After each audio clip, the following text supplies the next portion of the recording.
Hey everyone, it's Omer, and I wanted to share a few little things that I was making today. This is actually, so there's like little threads and stuff, and they're driving me nuts.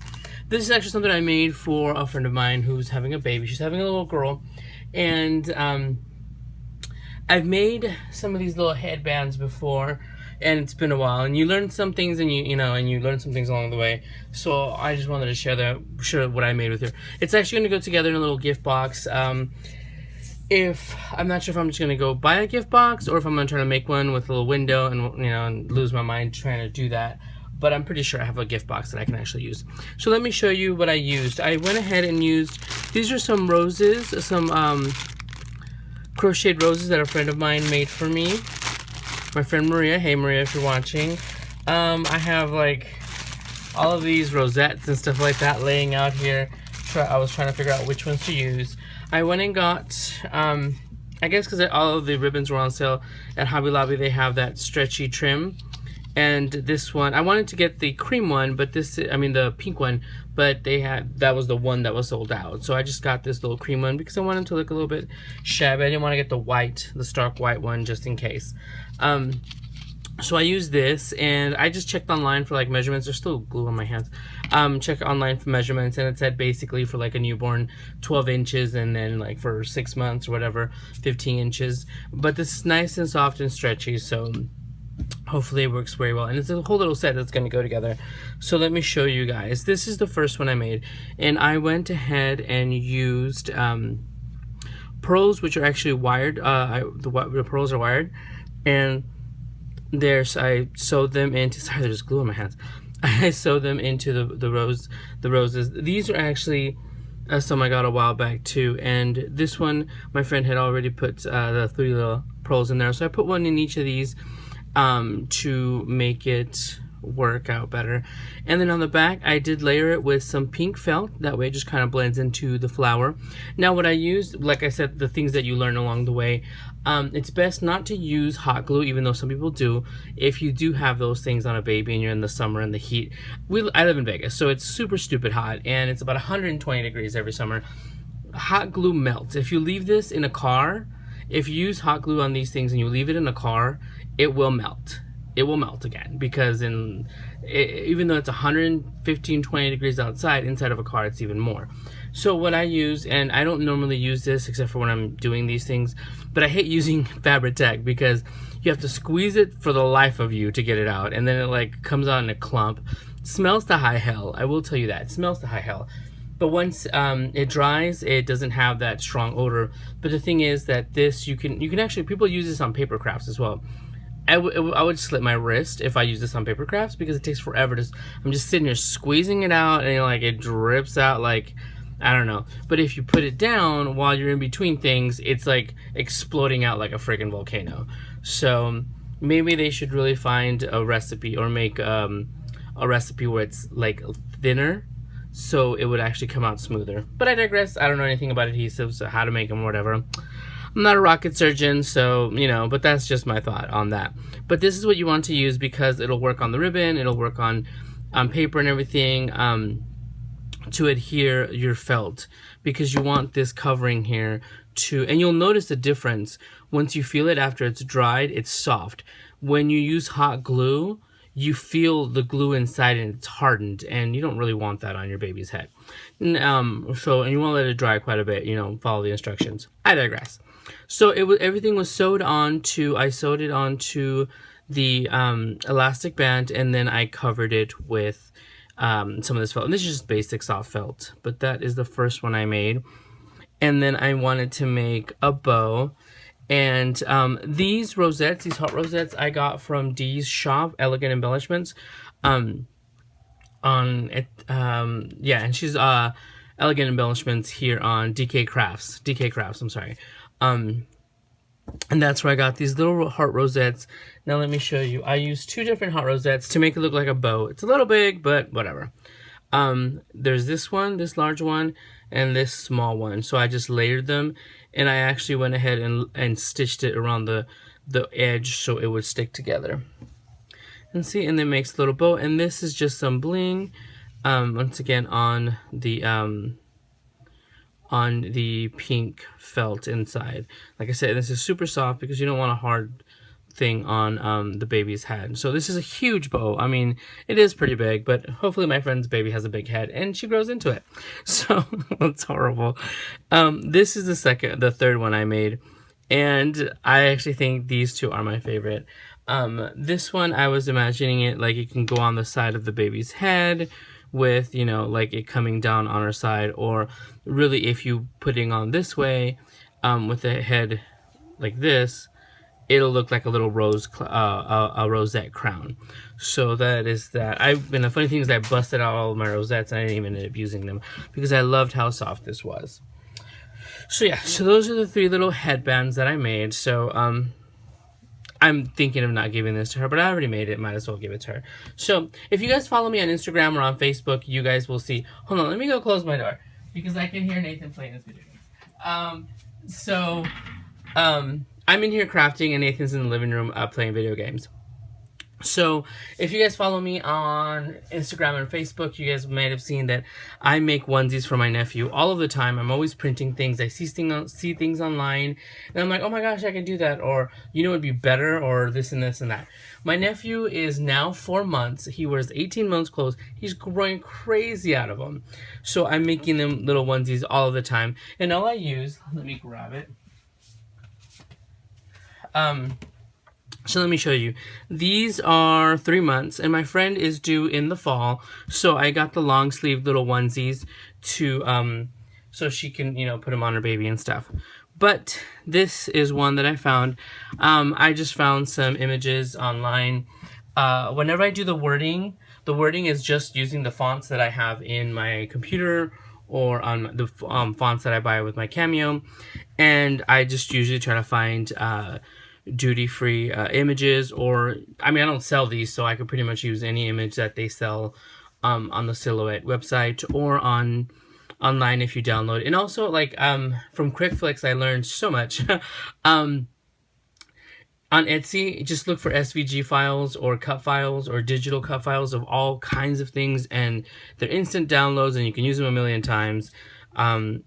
So here is a little unicorn, a flying unicorn, and it says I poop rainbows. This is just some font. I think this is the marker felt font on Silhouette. So there's that one, says I poop rainbows. And this one, I had to make this. I made one for my sister too. So it says, I'm why mommy can't afford Chanel. Babies aren't cheap. So, and I forgot what basic font this is, and I just used a regular thick font. Had the C's. Now the C's, real quick, if you don't download the logo from online, all you have to do is make one C. Just, you know, do the same, use the same font, make a large C, and then mirror it left, or mirror it left, and then, duplicate it, make one C, duplicate it, mirror that one left, and then just get them intersectioned, and then you can just set it together on and make it one image. So that I thought this was so super cute. And these I think are 3 months. I like using the little onesies from Carter's. I know there's like generally you'll find them in most stores like Carter's, Gerber. I just like the Carter's one a little bit better. I just feel that they're just a little thicker. So anyway, if you guys are wondering what I use, I know a lot of people have asked me for tutorials. I don't know. Most of what I do for these is on my Silhouette Studio software. So I don't know how to use. I know this is so embarrassing. I don't know how to use the thing on my Mac. I have a Mac and I don't know how to use the whole self-recording while you do whatever on the software to record. So anyway, I print everything. You just do the print and cut, and I do use, since I make so many of them, I use this one, the t-shirt transfers from Target. You can use Avery, you can use, you know, all kinds of them. I just use the ones from Target. We go to Target a lot. This says 6 sheets. Now what I do is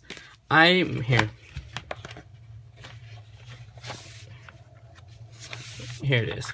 That's the back of it, and this is the area where it prints. What I do is I do 2 onesies at a time because I can get 2 of the images on one sheet of paper per se. This one I actually did. This one I did it so you can see. Here's the paper. This one I did this way, and then this one I did. Obviously, I could have chosen a better way to show this, and this one I did this way. So that way you get 2 prints per sheet. And also, and just remember, when you guys have all of this set and ready, like you're ready, it's already done, remember you have to get the whole thing, group it together, and then mirror it right or mirror it left, whichever way you want, and you have to print it backwards, because once you cut it and you have to print it backwards, and then once you cut it, you flip it over, and then you put a sheet of paper on it and you iron it on. Maybe if you guys want to, I could probably do that. I plan to make a bunch of these for my nephew. I can do that next time. Like I said, I don't know how to show you like how I do it on the computer, but I can easily print the image out and just show you whatever. And then when I cut it, I print it, and then when I cut it, you do the thing where it has the outline on it for the cut, and I do 130. 130. That way it gives you enough space and it connects the spaces, so you only have an outside cut. That is the most important thing I can think of, is do one outside cut. Don't let each one of them individually, because that's stupid. Because this way it'll all be together, and you just flip it all together and it's said and done. But that is what I use. Nothing fancy dancy. When I cut this, I cut it with I use the pattern cardstock setting. I mean, nothing big, because this one and the one for color t-shirts is different. The one for color t-shirts you have to cut right on the line. Now, yes, I can use vinyl. I'm not going to go and buy all that vinyl when my nephew's going to wear it once, because I make them for like holidays. I make them for just about anything, and truth be told, my nephew's gonna wear it just probably once, considering the fact of how he is growing. So that is why I don't use vinyl, in case you guys are asking yourself that. Now when my nephew's a little bit bigger and he can actually wear a shirt and stuff like that for more than like a couple of weeks, I am more than willing to use the vinyl. And I just have to get one of those machines that hot presses the vinyl onto what am I thinking? Onto the shirts, onto the fabric. So I'll be getting one of those, of course, just to make sure t-shirts for my little nephew. So these are the cutesy wootsy ones. Like I said, this is just for a gift. I'm just gonna go figure out a box. I want to make a box with a little window, but then I don't want to overthink it, because I already worked all of this on here. So if anything, I might just use a regular box anyway. So what else am I thinking? That's pretty much it. If anything, I'll probably just use a rosette on the bow or something like that. But those are my little gifts. I don't normally, how can I put this? I don't normally give handmade gifts to friends, like for baby showers and stuff like that, mainly because you don't know if they think you're being cheap. I mean, I know that sounds random, but some people are like, oh, you made something. I'm like, yeah, chick, I made you something you can't buy. It's all personalized and this, whatever. But I don't. The only reason that I made this for this friend is because she asked. She's like, oh my gosh, I'd like, if you make one of those for my baby, like you do for your nephew. And I'm like, you know what? I like you, so okay. But generally, I don't. I don't give handmade gifts really that often to friends. So yeah, even though if they went and bought this ensemble, you could easily spend $100 just on this right here on Etsy and stuff, because they charge a lot. People charge a lot to sell these things. So I really wanted to make something cute, personalized, that hopefully she would like. But I really love this. Is like my favorite. I'm why mommy can't afford Chanel. So yes. So you guys, thank you for stopping by. I'm gonna try to figure out how I can show you guys. I'm telling you, this is super easy, super simple. The onesies, we buy 4 packs, a 4-pack for like $8 at Target. They're like $8 for that. This thing is like $7 or $6. So it's just a matter of your imagination, your printing, and you can pretty much put anything. And if you guys, like I said, follow me on Pinterest or Instagram, you guys will see all of the onesies I put my little nephew in. So thank you guys for stopping by, and I will talk to you guys soon. Bye, everyone.